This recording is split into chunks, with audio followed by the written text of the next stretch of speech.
anem a veure si podem explicar la configuració dels variadors de Siemens, que és un poc complicat.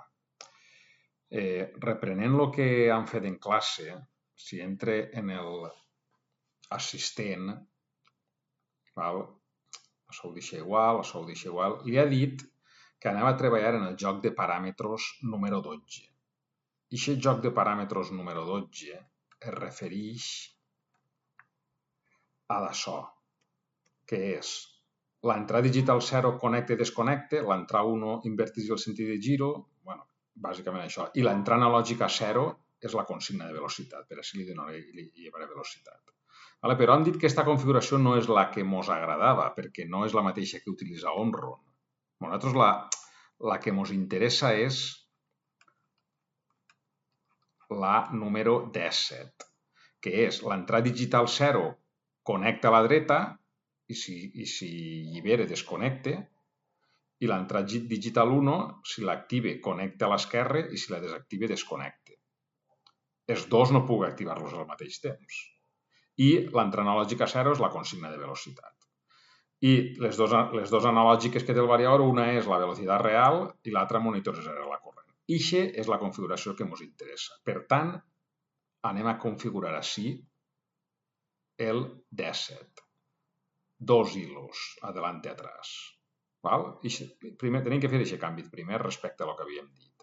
Siguiente, no toquem res, siguiente, els datos del motor tal qual havíem dit, en triàngul i els datos que siguen, siguiente, no tenim freno, siguiente, així li havíem dit 1800, un segon de rampa d'acceleració i 0,2 de deceleració, siguiente, identificació del motor completa, siguiente, sense encoder i finalitzar.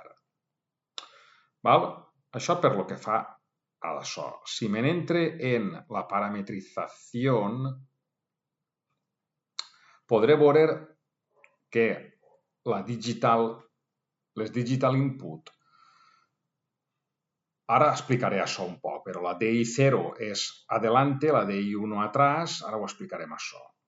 Però n'hi ha que fer uns canvis també. N'hi ha que veure que l'entrada analògica, analog input, tinc que canviar-li així, que ho tinguen de menys 10 a 10, tinc que canviar de 0 a 10. Això tinc que canviar-ho.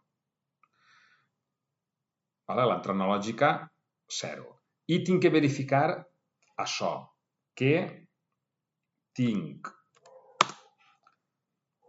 quan obric les portetes aquestes del variador, i tinc que verificar que hi ha així dos microinterruptors de l'entrada analògica 0 i l'entrada analògica 1. Tinc que verificar que l'entrada analògica 0 està en 1, en tensió, que no estigui en corrent. Això són dos microswitch que tires a la dreta o a l'esquerra, i llavors que estarà en la 1.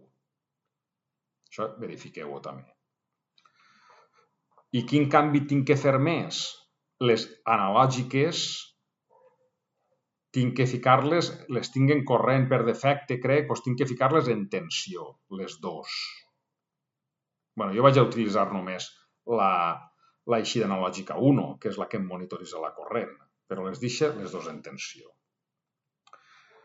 Això ho puc guardar ja i en principi ja tinc tota la configuració feta. Me'n vindria així, botó dret, carregar en dispositiu i donar-li que carregui. Quan carregui, feu un establecer connexió online i teniu que verificar que a l'activar-se la eixida digital de l'autòmata, que és l'entrada digital 0 pel variador, a l'activar-se l'entrada de girar a la dreta, te s'activa este piloto. I a l'activar-se l'altra eixida digital del PLC per donar-li marxa a l'esquerra, te s'activa aquest piloto. Analògiques, entrades analògiques. Així, si li donem valor a l'eixida analògica de l'autòmata, tenim que veure que així tenim una tensió de 0 a 10, variable. Si heu ficat un potenciòmetre en l'escala per donar-li, llevar-li tensió i donar tensió de 0 a 10 volts a l'eixida analògica, la veureu així en l'entrada analògica. Si feu aquestes verificacions i això està bé, vegeu que hi ha tensió i vegeu que els pilotos estos vos s'activen, en principi del variador ja t'hauries començar a girar. Segurament quan li doneu marxa ell faig un reconeixement del motor, perquè li han dit que mos reconega el motor. Vale? Segurament ho farà això. Una cosa que podeu fer també és entrar en parametrització, que estic ahí, a veure, tanque així, és entrar en commissioning, correcte, i entrar en control panel. Control panel, si esteu connectats, des d'ací jo puc controlar manualment el variador. Realment, això és el primer que haurien de fer. Vale? Això és el primer que haurien de fer. Una vegada li han transferit el programa, així això ho active, habilite el drive i des d'ací li dona RPMs, per exemple, 500 RPMs, i li dona avant o arrere i veig que el motor gira. Vale? Això també ho podeu provar, a veure si funciona, que en principi hauria de funcionar. Val? Això per lo que respecta a la posada en marxa. Després, quan acabeu així, desactives i t'enixes d'ací. Això és un panel de control manual del variador per a verificar que està tot bé. Si me'n torna a la parametrització i me'n torna, per exemple, a les digital inputs, fixeu-se, vaig a intentar explicar això, o sigui, la configuració ja estaria feta, en principi no hi ha que tocar res més. Ara anem a veure un poquet què vol dir tot això, que és un poc més complex. Si se n'anem així, fixeu-se, l'entrada digital 0 està associada al paràmetre R722.0. Si jo me'n vinc així i punxo així, l'entrada digital 0, que és el pin 5, està associada al paràmetre R722.0. I a aquest paràmetre R722.0 quin paràmetre li associo jo? Doncs el paràmetre P3330, que vol dir control a 2 hilos, comando 1, que seria girar a la dreta, i el paràmetre R722.1, que correspon al pin 6 entrada digital 1, 722.01, que és l'entrada digital 1, ahir li associa el paràmetre P3332, que vol dir control de 2 hilos, gira a l'esquerra. Per exemple, l'entrada analògica 0, que és esta, està associada al paràmetre 755.0. Si jo punxo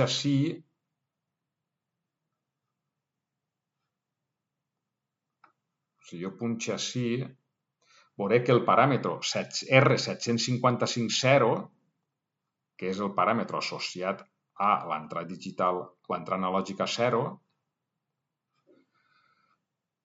quin valor li ha donat? Doncs el valor del paràmetre P1070, que correspon al main set point, que és consigna principal, que és la consigna de gir. Li podria donar altres paràmetres. És un poc complex, però així és com treballa això. La eixida analògica 0, la 1, que és la que gasta, no? Quin paràmetre té associat la eixida analògica 1? El P772. El P772, el paràmetre P770, a veure, és 771.1, si jo punxo així, el paràmetre P771.1, què té associat? Doncs té associat el paràmetre R27, que és la corrent actual. tu em dius, no, jo és que no vull monitoritzar per l'eixida analògica 1 la corrent actual, vull monitoritzar la potència, doncs li ficaria l'R32. O vull monitoritzar la velocitat actual, doncs li ficaria això. Val? És un poc complicat explicar-ho així, però perquè es feu una idea de com treballa això. Per això intentar configurar este variador a través de l'operador digital és un poc complejo, n'hi ha que configurar-ho per així. I ell, per a facilitar-te la programació, ell el dona uns jocs de paràmetres, que és el que hem utilitzat nosaltres així. Nosaltres així li hem dit que hem utilitzat el joc de paràmetres, a veure que me'n vaig a la pàgina, hem utilitzat el joc de paràmetres 17 i automàticament el configura el variador per a que parametritzar-lo per a que l'entrada digital 0 siga connexió i desconnexió a la dreta, l'entrada digital 1 connexió i desconnexió a l'esquerra, l'entrada analògica 0 siga consigna de velocitat i les eixides analògiques, la 0 siga monitoritzes la velocitat i la 1 monitoritzes la intensitat. Clavant-li el joc de paràmetres 17 t'estalvies tindre que configurar moltes coses així, encara que després es poden configurar. És un poc complejo, però quan li pilles un poc del caure, realment és una configuració molt potent i molt visual. És impressionant. Quan el veus en marxa online, veus així tot la tensió, la corrent, ho veus tot en línia, estàs monitoritzant i és una forma molt potent de ficar en marxa el variador. No té res que veure en el d'Omron. El d'Omron és un variador normalet, un variador molt bàsic. Això és altra cosa. Però, clar, es complica un poc la configuració. No vaig a dir més coses, ho deixem així i intenteu vosaltres a veure què podeu fer.